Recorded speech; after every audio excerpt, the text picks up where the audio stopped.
চট্টগ্রামের সিটি গেইটে দাঁড়িয়ে থাকা পিকআপে কাভার্ড ভ্যানের ধাক্কা, ঘটনাস্থলেই ৫ জনের মৃত্যু, আহত ৪। স্বজনদের আর্তনাদে ভারী হাসপাতাল। সিলেটে পাথর উত্তোলনের পক্ষে একাট্টা ছিল রাজনৈতিক দলগুলো। পরিবেশ বিপর্যয়ের পর তুলে ধরছে নিজেদের অবস্থান। লুটপাটের দায় এড়াতে পারে না প্রশাসনও, বলছেন বিশেষজ্ঞ। বছরের পর বছর পদোন্নতি নেই ৮,০০০ সরকারি চিকিৎসকের। বিগত সরকারের আমলে প্রাধান্য পেত রাজনৈতিক পরিচয়। নিরপেক্ষ ভিন্ন মতাদর্শের জন্য ছিল শাস্তিমূলক বদলি। এবং আজ হোয়াইট হাউসে জেলেনস্কি ও ইউরোপীয় নেতাদের সঙ্গে মার্কিন প্রেসিডেন্টের বৈঠক। ইউক্রেনকে নিরাপত্তা নিশ্চয়তা দিতে রাজি পুতিন, জানালেন ট্রাম্পের বিশেষ দূত।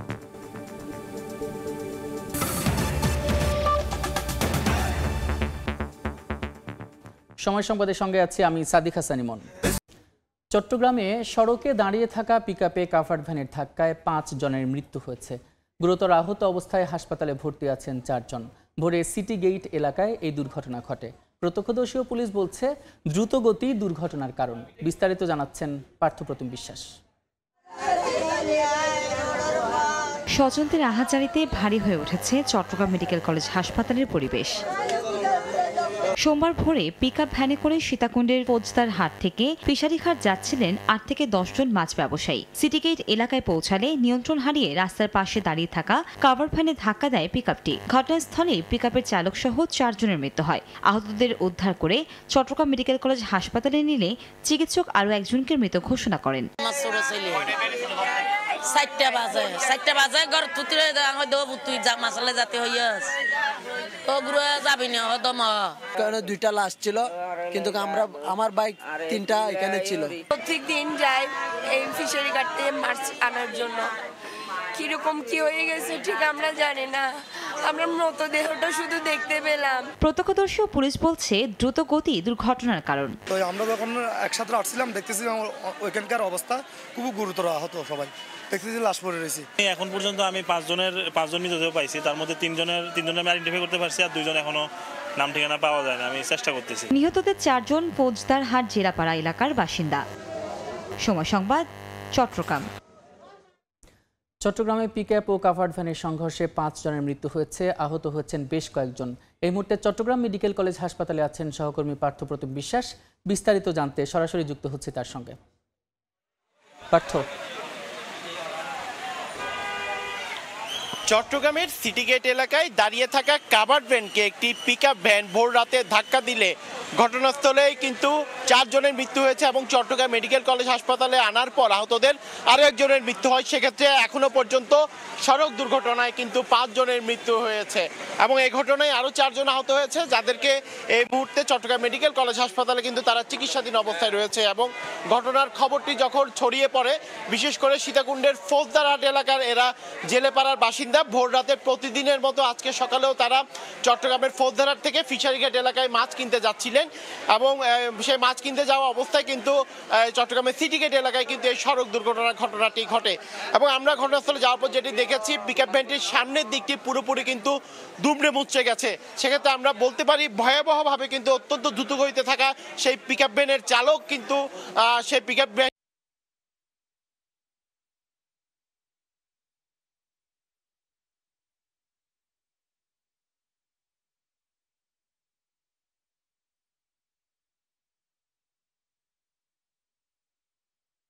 স্বজন হারিয়েছে, তারা কিন্তু চট্টগ্রাম মেডিকেল কলেজ হাসপাতালে ছুটে আসছে। তাদের আহাজারিতে কিন্তু চট্টগ্রাম মেডিকেল কলেজ হাসপাতালের পরিবেশ কিন্তু অনেকটাই ভারী হয়ে উঠেছে। অনেকেই কেউ বাবা হারিয়েছেন, অনেকে তাদের সন্তানকে হারিয়েছে, অনেকে স্বামী হারিয়েছেন। আসলে এই ধরনের সড়ক দুর্ঘটনা কোনোভাবেই কিন্তু রোধ করা যাচ্ছে না। বিশেষ করে চালক যারা রয়েছে, চালকদের অতি দ্রুতগতিতে চালানোর মানসিকতা এবং অনেকটা ভোর রাতে ঘুম অবস্থায় গাড়ি চালানোর কারণেই এই দুর্ঘটনা ঘটেছে, এমনটি কিন্তু আমরা জানতে পেরেছি। সেক্ষেত্রে এই মুহূর্তে যারা চট্টগ্রাম মেডিকেল কলেজ হাসপাতালে চিকিৎসাধীন অবস্থায় রয়েছে, তাদের মধ্যে ৪ জনের মধ্যে একজনের অবস্থা আশঙ্কাজনক অবস্থায় রয়েছে, এমনটি কিন্তু আমরা জানতে পেরেছি। তো সেক্ষেত্রে বলা যায় চট্টগ্রামের যে সড়ক দুর্ঘটনার ঘটনা ঘটেছে, এই দুর্ঘটনায় এখনো পর্যন্ত ৫ জনের মৃত্যু হয়েছে এবং ৪ জন গুরুতর আহত অবস্থায় চট্টগ্রাম মেডিকেল কলেজ হাসপাতালে চিকিৎসাধীন রয়েছে। তো এই ছিল আমার কাছে এখনো পর্যন্ত চট্টগ্রাম মেডিকেল কলেজ হাসপাতাল থেকে এখানকার সর্বশেষ খবর। চট্টগ্রাম মেডিকেল কলেজ হাসপাতাল থেকে যুক্ত ছিলেন সহকর্মী পার্থপ্রতিম বিশ্বাস। জুলাই আগস্টের মানবতা বিরোধী অপরাধের মামলায় সাবেক প্রধানমন্ত্রী শেখ হাসিনা ও সাবেক স্বরাষ্ট্রমন্ত্রী আসাদুজ্জামান খান কামাল সহ 3 জনের বিরুদ্ধে 5ম দিনের সাক্ষ্য গ্রহণ আজ। আন্তর্জাতিক অপরাধ ট্রাইব্যুনাল 1-এর চেয়ারম্যান বিচারপতি মোহাম্মদ গোলাম মর্তুজা মজুমদারের নেতৃত্বাধীন ট্রাইব্যুনালে এই সাক্ষ্য গ্রহণ হবে। এর মধ্যে ট্রাইব্যুনালে হাজির করা হয়েছে আসামি থেকে রাজসাক্ষী হওয়া সাবেক আইজিপি চৌধুরী আব্দুল্লাল মামুনকে। রোববার শেখ হাসিনা কামাল মামুনের বিরুদ্ধে 4 জন ট্রাইব্যুনালে সাক্ষ্য দেন। 81 জন সাক্ষীর মধ্যে এখন পর্যন্ত এই মামলায় 9 জনের সাক্ষ্য গ্রহণ শেষ হয়েছে। ট্রাইব্যুনালের প্রসিকিউশন বলছে অক্টোবরের মধ্যে শেখ হাসিনা সহ 3 জনের বিরুদ্ধে সাক্ষ্য গ্রহণ শেষ হবে। জবানবন্দি দিতে মানসিকভাবে প্রস্তুতি নিচ্ছেন আসামি থেকে রাজসাক্ষী হওয়া মামুনও।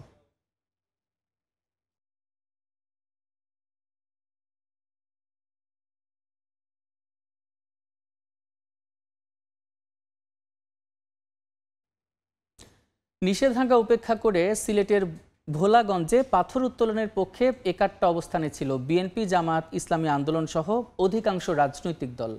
আর এই সুযোগ নিয়ে শুরু হয় লুট। এই ঘটনায় রাজনৈতিক দলগুলো পরস্পরকে দোষারোপ করে বলছে, হাজার হাজার মানুষের জীবন জীবিকার দিকে তাকিয়ে সীমিত আকারে পাথর উত্তোলনের কথা বললেও হরির লুটের ঘটনাকে সমর্থন করেন না তারা। আর বিশ্লেষকরা বলছেন, রাজনৈতিক দল, সরকার ও প্রশাসন দায় এড়াতে পারে না কেউই। শাকির আহমেদের রিপোর্ট। সিলেটের ভোলাগঞ্জের সাদা পাথর দেশি বিদেশি পর্যটকদের কাছে এ যেন এক বিস্ময়। পাথর লুটের পর আকর্ষণীয় এই পর্যটন কেন্দ্রটি হারিয়েছে জৌলুস। হঠাৎ এই হরিলুটের নেপথ্যে কারা, এমন প্রশ্নের উত্তর খুঁজতে গেলে বের হয় রাজনৈতিক সম্পৃক্ততা। ভোলাগঞ্জের কোয়ারির ইজারা বাতিল ও পাথর উত্তোলনের নিষেধাজ্ঞাকে উপেক্ষা করে প্রায় সব রাজনৈতিক দল পাথর উত্তোলনের পক্ষে দাঁড় করিয়েছিল নানা যুক্তি।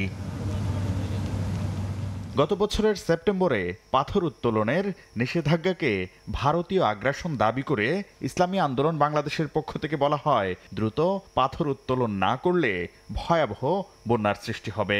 তবে দলটির মুখপাত্র বলছেন, ইসলামী আন্দোলন লুটের ঘটনায় সম্পৃক্ত নয়। সবকিছু ঠিক রেখে পাথর যদি তোলা যেত, মানুষের জীবনযাত্রাটাও যাতে ঠিক থাকে, আমাদের কথা ছিল এটা। আমরা তো কাউকে বলি নাই লুটপাট করার জন্য। চলতি বছরের জুনে পাথর তুলতে নিষেধাজ্ঞা প্রত্যাহারের দাবিতে বিক্ষোভ মিছিল ও মানববন্ধন করে পাথর সংশ্লিষ্ট ব্যবসায়ী, মালিক, শ্রমিক ঐক্য পরিষদ। সমাবেশে অংশ নিয়ে পাথর উত্তোলন বন্ধ রাখার সিদ্ধান্তকে উদ্দেশ্য প্রণোদিত আখ্যা দেয় মহানগর জামায়াত। তবে ঘটনার পর পরিবেশ রক্ষায় নিজেদের অবস্থান তুলে ধরছে দলটি। যেখানে পরিবেশ নষ্ট হবে না, এই অবস্থাগুলোর ভিতরে যদি এটা লিজ দেওয়া যায়, তো সরকার রাজস্ব পেল এবং এটা একটা শৃঙ্খলার ভিতরে আসলো। সেই প্রেক্ষিতে অনেক দল সেখানে বক্তব্য রেখেছে এবং সেখানে আমরাও বক্তব্য রেখেছিলাম। কিন্তু এখনকার যে পরিস্থিতি তৈরি হয়েছে, এটা মনে হয় এখন আপাতত আর চিন্তা করার সুযোগ নেই। অন্যান্য দলের মতো পাথর উত্তোলনের পক্ষে অবস্থান নেয় স্থানীয় বিএনপি। দলটির স্থায়ী কমিটির সদস্য ইকবাল হাসান মাহমুদ টুকু বলছেন, হাজারো শ্রমিকের জীবন জীবিকার বিষয়টি বিবেচনা করে সীমিত পরিসরে পাথর উত্তোলনকে সমর্থন করলেও হরিলুট করে পরিবেশের বিপর্যয় সমর্থন করে না দলটি। জড়িতদের বিরুদ্ধে সাংগঠনিক ব্যবস্থা নেওয়া হয়েছে বলেও জানান তিনি। এখানে সরকারের ল্যাপস আছে বলে এটা হয়েছে। যে সরকারটা চলে গেছে, সে সরকার তো রন্ধ্রে রন্ধ্রে সব তাদের লোক ঢুকে গেছে। তারা চায় যাতে এসব ঘটনা বেশি ঘটুক, ফলে আরও সমালোচনা হোক। প্রতিটি দলের দায়িত্ব আছে এবং দায়িত্ব নিয়ে সচেতন থাকা। আমাদের দল সেটা প্রতিকার করেছে। পাথর উত্তোলনের পক্ষে ছিল জাতীয় নাগরিক পার্টি ও এবি পার্টির নেতারাও। বিভাগীয় কমিশনারও পাথর উত্তোলনের পক্ষে সাফাই গিয়েছেন। বিশ্লেষকরা বলছেন, রাজনৈতিক দলের পাশাপাশি প্রশাসনও লুটপাটের দায় এড়াতে পারে না। যারা এই দুর্বৃত্তায়নের সাথে জড়িত ছিল, এদেরকে সামাজিক বয়কটের মধ্যে ফেলানো উচিত। প্রত্যেকেই এটার বেনিফিশিয়ারি, এই পাথর চুরির রাজনৈতিক দলগুলো। পাথর রক্ষা করতে না পারার আক্ষেপ প্রকাশকে সরকারের ব্যর্থতা হিসেবে দেখছেন বিশ্লেষকরা। শাকির আহমেদ, সময় সংবাদ, ঢাকা। শুধু ভোলাগঞ্জই নয়, পাথর লুট হয়েছে সিলেটের রাংপানি পর্যটন স্পট থেকেও। এই মুহূর্তে সেখানে আছেন সহকর্মী আমিনুল ইসলাম, সরাসরি যুক্ত হচ্ছে তার সঙ্গে। আমিনুল। গেল কয়েক বছরে সিলেটের সাদা পাথর থেকে শুরু করে জাফলং এলাকা, যেগুলো পর্যটন অধ্যুষিত এলাকা, সেই এলাকাগুলোতে পাথরের ব্যাপক যে লুটপাট, সেই ব্যাপার নিয়ে কিন্তু সময় টেলিভিশন বিশেষ প্রতিবেদন প্রচার করেছে। এবং গেল কয়েকদিন ধরে আসলে এই যে লুটপাট এবং এই লুটপাটকে ঘিরে যারা জড়িত তাদের খুঁজে বের করার যে চেষ্টা চালাচ্ছে এখানকার স্থানীয় আইনশৃঙ্খলা রক্ষাকারী বাহিনীর, পাশাপাশি প্রশাসনের যেসব অভিযান চলছে সেগুলো আমরা দেখাচ্ছিলাম। আমরা আজকে রয়েছি সিলেটের রাংপানি যে পর্যটন স্পটটি রয়েছে, সেই পর্যটন স্পটে। এখানে গেল কয়েকদিন ধরে আসলে আমরা শুনছিলাম যে লুটপাটের যে কথাগুলো উঠে এসেছে। গতকালকেও আসলে বিভিন্ন গণমাধ্যমে এই ব্যাপারগুলো নিয়ে আলোচনা হয়েছে। তো এই এলাকাতে কিন্তু আমরা যে বাস্তবতা যেটি দেখতে পাচ্ছি, যে এই এলাকাতে স্থানীয় মানুষজন বলছেন যেখান থেকে আসলে পাথর লুটপাটের অভিযোগ আসছে সেটি আসলে ভারতের অভ্যন্তরের একটি জায়গা এবং সেখানে বিএসএফ নিয়ন্ত্রিত অংশ থেকেই আসলে এই পাথরটি লুটপাট হচ্ছে, যেটি আসলে বাংলাদেশের যে অংশ, সেই অংশে কিন্তু বিজিবির কোনো অংশ থেকে এই পাথরটি আসলে উত্তোলন হচ্ছে না। এটি আসলে স্থানীয় মানুষজন বলছেন, কেননা বাংলাদেশ অংশে কিন্তু এই পাথরের স্তূপটি নেই। পাথরের স্তূপটি মূলত ভারতের অভ্যন্তরে বেশ কয়েক গজ ভেতরে, এবং সেখান থেকে যদি বিএসএফ প্রতিরোধ গড়ে তুলতে পারে তাহলেই কেবল এই পাথর লুট সম্ভব। তবে এই এলাকাতে যেসব নিম্ন আয়ের মানুষজন রয়েছেন, বিশেষ করে নৌকা শ্রমিক থেকে শুরু করে অন্যান্য যারা নিম্ন আয়ের মানুষ, তারা চেষ্টা করে থাকেন যে এই পাথরটি বাংলাদেশের ভেতরে আনতে পারলে তাদের যে আয় রোজগারের পথ সেটি সুগম হবে, এটি আসলে তারা মনে করেন। তো সেই ক্ষেত্রে কিন্তু বছরের পর বছর ধরে, অনেক আগে থেকেই কিন্তু এখান থেকে পাথর সংগ্রহের একটি চেষ্টা ছিল। এই জায়গাতে স্থানীয় আইনশৃঙ্খলা রক্ষাকারী বাহিনী তাদের জায়গা থেকে কাজ করছে বলে আমাদেরকে জানিয়েছে। তো এই ছিল আমার কাছ থেকে সিলেটের রাংপানি যে পর্যটন স্পটটি, সেই পর্যটন স্পটের সর্বশেষ। সিলেটের রাংপানি পর্যটন স্পট থেকে যুক্ত ছিলেন সহকর্মী আমিনুল ইসলাম। কক্সবাজার টেকনাফ সড়ক অবরোধ করে বিক্ষোভ করছেন রোহিঙ্গা ক্যাম্পে চাকরি হারানো স্থানীয় শিক্ষকরা। বিস্তারিত জানাতে এই মুহূর্তে কোর্টবাজার এলাকায় আছেন সহকর্মী সুজাউদ্দিন রুবেল, সরাসরি যুক্ত হচ্ছে তার সঙ্গে। রুবেল, কক্সবাজার টেকনাফ মহাসড়ক, এই মহাসড়ক কোর্টবাজার অংশ, যেখানে চারটি রাস্তার মোড়ে কমপক্ষে প্রতিটি রাস্তায় 3 থেকে 4 কিলোমিটার রাস্তা যানজট, দীর্ঘ যানজট। সকাল 7টা থেকে এখানে অবরোধ শুরু হয়েছে। সেই অবরোধে বিশেষ করে রোহিঙ্গা ক্যাম্পে যারা চাকরি হারিয়েছেন স্থানীয় শিক্ষক, সেই শিক্ষকরা দ্বিতীয় দফায় কিন্তু তারা আন্দোলন শুরু করেছে। এখানে রাস্তায় তারা বসে পড়েছেন এবং বসে তারা যে তীব্র গরমের মধ্যে অনেকে ছাতা মাথায়, আবার অনেকে মাথায় লাল কাপড় পেঁচিয়ে তারা আন্দোলন শুরু করেছে। সকাল 7টা থেকে এই আন্দোলন শুরু হয়েছে। এখনো পর্যন্ত সেই আন্দোলন যে অবরোধ, সড়ক অবরোধ, সেটি তুলে নিতে আসলে এখনো পর্যন্ত তুলে নেওয়া হয়নি এবং এই আন্দোলন চলতে থাকবে যতক্ষণ পর্যন্ত তাদের যে দাবি দেওয়া সেটি মানা না হবে, ততদিন পর্যন্ত তাদের এই আন্দোলন চলবে। সেই বিষয়টি বলছে, আমরা যতটুকু জেনেছি সেটি হচ্ছে রোহিঙ্গা ক্যাম্পে জুন মাস থেকে প্রায় 1200 স্থানীয় শিক্ষককে চাকরিচ্যুত করা হয়েছে। তার প্রতিবাদে জুন মাসে আন্দোলন করেছিল। ওই সময় যে সড়ক অবরোধ তুলে দিয়ে প্রশাসন তাদেরকে আশ্বস্ত করেছিলেন তাদের এই দাবি দেওয়া মেনে নেওয়া, কিন্তু 1 মাস পর 2 মাস পর পেরিয়ে গেল, তাদের দাবি দেওয়া আদায় না হয় আজকে আবার ফের তারা সড়ক অবরোধ করেছে। এই মুহূর্তে পুলিশ এবং আইনশৃঙ্খলা বাহিনীর লোকজন এসেছে, তাদেরকে সরিয়ে দেওয়ার চেষ্টা করছে, কিন্তু তারা বলছে যতক্ষণ পর্যন্ত তাদের দাবি দেওয়া পূরণ না হবে ততক্ষণ পর্যন্ত তারা রাস্তা থেকে উঠবেন না। তো এই ছিল আমার কাছে কোর্টবাজার এলাকা থেকে সবশেষ। কক্সবাজারের কোর্টবাজার এলাকা থেকে যুক্ত ছিলেন সহকর্মী সুজাউদ্দিন রুবেল। সময় সংবাদে আরও থাকছে। ডুবতে বসেছে দেশের 20টি নন ব্যাংকিং আর্থিক প্রতিষ্ঠান, 7টির খেলাপি ঋণ প্রায় 100%। বৈচিত্র্য আনতে ব্যর্থ প্রতিষ্ঠানগুলোর এখনই লাগাম টানার পরামর্শ।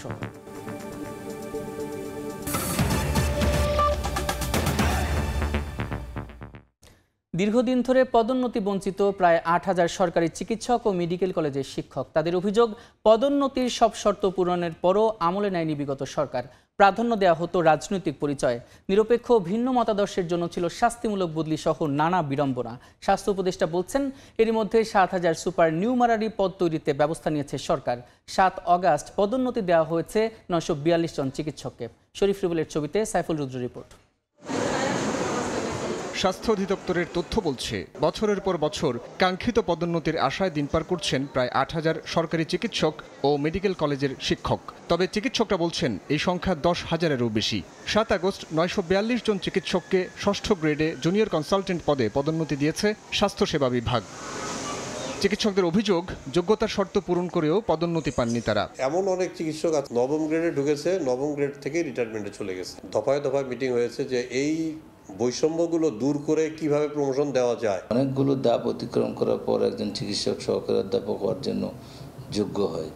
তো সুতরাং যে এই ধরনের যোগ্যতার মাপকাঠিতে উত্তীর্ণ হয়েছে তাকে অবশ্যই প্রমোশন দেওয়া উচিত। রাজনৈতিক প্রতিহিংসার পাশাপাশি নিজেরা বৈষম্যের শিকার হয়েছেন উল্লেখ করে পদোন্নতি প্রক্রিয়াকে বৈষম্য মুক্ত রাখার দাবি জানান চিকিৎসকরা। নিজস্ব ফেলো গভর্নমেন্টের অনুসারী ছিল না, তাদের প্রত্যেকেই কোনো না কোনোভাবে নির্যাতিত হয়েছে। গত 15 বছর 16 বছর যে আওয়ামী লীগ সরকার সচিবের যারা করেন তাদেরকেই প্রমোশন করছে, কোনো নিয়ম নীতি তোয়াক্কা করেনি। গণঅভ্যুত্থানের আগে পরে বিভিন্ন দল বা গোষ্ঠী আন্দোলনের নামে নিজেদের দাবি আদায় করলেও মানুষের জীবন জিম্মি করে তা আদায় করতে চাননি বলে জানান চিকিৎসকরা। পদোন্নতি প্রক্রিয়াকে প্রভাবমুক্ত রেখে যোগ্যদের বাছাই করার আহ্বান জানান তারা। যে প্রফেসর হয়ে রিটায়ারমেন্ট করার কথা সে অ্যাসিস্ট্যান্ট প্রফেসর হয়, ওর কনসালটেন্ট হিসাবে রিটায়ারমেন্ট দিতে অ্যাসিস্ট্যান্ট প্রফেসর হইতে পারতেছে। যদি দ্রুততার সাথে পদোন্নতির মাধ্যমে চিকিৎসকদের ওই শূন্য পদগুলো পূরণ করা যায়, চিকিৎসকদের যে সংকটটা কিছুটা আমরা মোকাবিলা করতে পারবো। গত বছরের আগস্টে রাজনৈতিক পট পরিবর্তনের পর থেকে এই চিকিৎসকরা তাদের পদোন্নতি মঞ্জুর করতে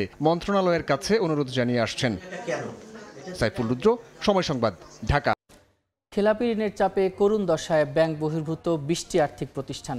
7টির খেলাপি ঋণের পরিমাণ 95 থেকে প্রায় 100%, আর 52.5 থেকে প্রায় 83% বোঝা টানছে আরও 13টি আর্থিক প্রতিষ্ঠান। অনিয়মে জড়িত এসব প্রতিষ্ঠানের বিরুদ্ধে কঠোর ব্যবস্থা নেওয়ার পরামর্শ বিশ্লেষকদের। মার্চ বা বন্ধ করার আগে 20টি আর্থিক প্রতিষ্ঠানকে চিঠি দিয়েছে বাংলাদেশ ব্যাংক, এসেছে জবাবও। শিগগিরই চূড়ান্ত সিদ্ধান্ত নেওয়ার কথা জানিয়েছে কেন্দ্রীয় ব্যাংক। সাইফুল ইসলামের রিপোর্ট। ব্যাংক না হলেও ব্যাংকের মতোই গ্রাহকের আমানত সংগ্রহ করে ঋণ বিতরণ করে দেশে ব্যাংক বহির্ভূত এমন আর্থিক প্রতিষ্ঠান রয়েছে 35টি, কিন্তু নানা অনিয়ম আর দুর্নীতিতে ডুবতে বসেছে বেশিরভাগ। বাংলাদেশ ব্যাংকের তথ্য, এই খাতে মোট খেলাপি ঋণের পরিমাণ 27,189 কোটি টাকা। গেল 3 মাসে বেড়েছে 2,100 কোটি টাকা। এর মধ্যে Far East, BIFC, Union Capital এবং ইন্টারন্যাশনাল লিজিংয়ের বিতরণ করা ঋণের 95% বেশি উঠেছে খেলাপির তালিকায়। এর বাইরে আরও 13 প্রতিষ্ঠানের অবস্থা নাজুক। তাদের দেয়া ঋণের 52.5 থেকে 82% বেশি হয়েছে খেলাপি। অর্থনীতিতে শক্তিশালী ভূমিকা রাখতে আর ব্যাংকিং ব্যবস্থায় বৈচিত্র্য আনতে ব্যর্থ এসব প্রতিষ্ঠানের লাগাম টানার পরামর্শ আর্থিক খাত বিশ্লেষকদের। ব্যাংকিং মার্কেটে যেহেতু আর নতুন লাইসেন্স দেওয়া সুবিধা না, সেই জন্য এই সমস্ত লুটেরাদের লাইসেন্স দেওয়া হয়েছে আপনার নন ব্যাংক। এরা নন ব্যাংক থেকেও টাকা পয়সা মারছে। যারা নাকি ফাইন্যান্সিয়ালি সাউন্ড আছে, যার ক্যাপিটাল ভালো, লিকুইডিটি ভালো, যার এনপিএল কম, এই ধরনের 2-3টা রেখে বাকি সবগুলো এক্সিট পলিসিতে ফেলে দেওয়া উচিত বা এগুলো বন্ধ করে দেওয়া উচিত। এমন পরিস্থিতিতে প্রতিষ্ঠানগুলো কেন বন্ধ বা মার্জ করা হবে না, সেই ব্যাখ্যা চেয়ে বাংলাদেশ ব্যাংকের দেয়া চিঠির জবাবও এসেছে। বর্তমানে চলছে তথ্য যাচাইয়ের কাজ। আবেগী কথাবার্তা চলবে না, তাকে বিভিন্ন ফ্যাক্টস অ্যান্ড ফিগার্স দিয়ে বোঝাতে হবে যে এই ফিগারের কারণে আমার প্রতিষ্ঠান চলমান থাকবে, বন্ধ করা উচিত হবে না। তো সেগুলো আবার আমরা আমাদের ছাঁচে ফেলে দেখব। কেন্দ্রীয় ব্যাংকের তথ্য, এর আগে গেল ডিসেম্বরে 35 নন ব্যাংকিং আর্থিক প্রতিষ্ঠানের খেলাপি ঋণ ছিল 25,089 কোটি টাকা, যা এই খাতের বিতরণ করা মোট ঋণের 33.25%। সাইফুল ইসলাম। বেসরকারি অফ ডকে ট্যারিফ বাড়ানো নিয়ে বিগডার সঙ্গে বিজিএমইএ শিপিং অ্যাসোসিয়েশনের টক অফ ওয়ার শুরু হয়েছে। কোনো রকম আলোচনা ছাড়াই 30 থেকে 63% ট্যারিফ বাড়ানোর অভিযোগ জানিয়ে এই সিদ্ধান্ত থেকে সরে আসতে চিঠি দিয়েছেন তারা। এতে বছরে 1000 কোটি টাকার বেশি খরচ বাড়বে বলে দাবি তাদের।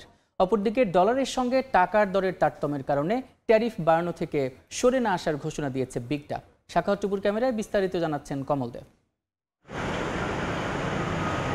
আগামী 1 সেপ্টেম্বর থেকে সব ধরনের সেবার ট্যারিফ বাড়িয়ে দিচ্ছে চট্টগ্রাম বন্দর কেন্দ্রিক 21টি বেসরকারি অফডক। তবে প্রকারভেদে 30 থেকে 63% ট্যারিফ বাড়ানোর সিদ্ধান্তকে অযৌক্তিক উল্লেখ করে চিঠি দিয়েছে বাংলাদেশ শিপিং এজেন্ট অ্যাসোসিয়েশন। অফডকে যদি ট্যারিফ বাড়ে, সবগুলো কিন্তু একটা ইম্প্যাক্ট কিন্তু আমার দেশের অর্থনীতির উপর পড়বে। দেশের আমদানি বাণিজ্যের 68 ধরনের পণ্য ডেলিভারি হয় বেসরকারি 21টি অফডকে। একই সাথে রপ্তানির 93% জাহাজীকরণও সম্পন্ন হয়।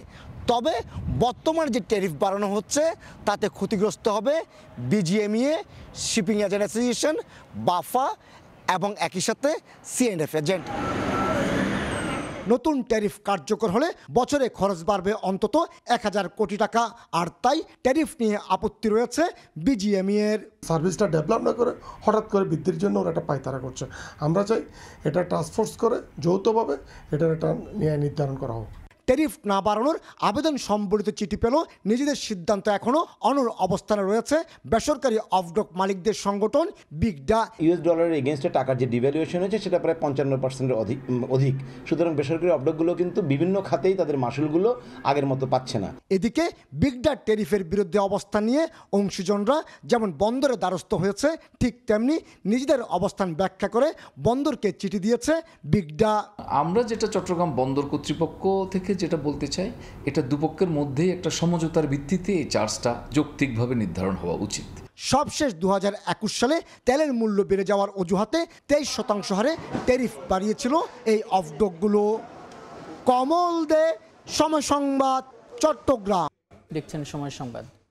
অসুস্থ হয়ে হাসপাতালে ভর্তি ভাষা সংগ্রামী আহমদ রফিক। রোববার রাতে তাকে ধানমন্ডির ল্যাবেইড হাসপাতালে ভর্তি করা হয়। বর্তমানে তিনি সিসিইউতে চিকিৎসাধীন আছেন। 2006 সালে স্ত্রীর মৃত্যুর পর থেকেই একাই থাকছেন নিঃসন্তান আহমেদ রফিক। তার কেয়ারটেকার জানান, গত কয়েকদিন ধরেই অসুস্থ ছিলেন তিনি। এর আগেও হাসপাতালে ভর্তি ছিলেন।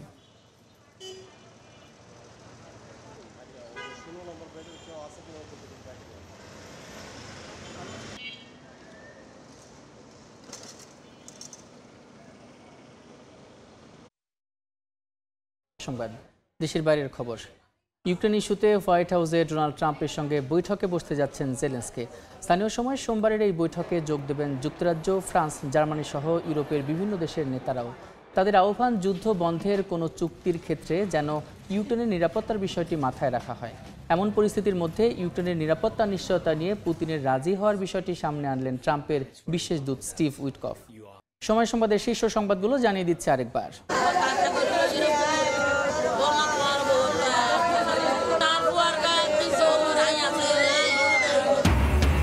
চট্টগ্রামের সিটি গেইটে দাঁড়িয়ে থাকা পিকআপে কাভার্ড ভ্যানের ধাক্কা। ঘটনাস্থলেই 5 জনের মৃত্যু, আহত 4। স্বজনদের আর্তনাদে ভারী হাসপাতাল। সিলেটে পাথর উত্তোলনে একাট্টা ছিল রাজনৈতিক দলগুলো। পরিবেশ বিপর্যয়ের পর তুলে ধরছে নিজেদের অবস্থান। লুটপাটের দায় এড়াতে পারে না প্রশাসনও, বলছেন বিশেষজ্ঞ। এবং বছরের পর বছর পদোন্নতি নেই 8000 সরকারি চিকিৎসকের। বিগত সরকারের আমলে প্রাধান্য পেত রাজনৈতিক পরিচয়। নিরপেক্ষ ভিন্ন মতাদর্শের জন্য ছিল শাস্তিমূলক বদলি।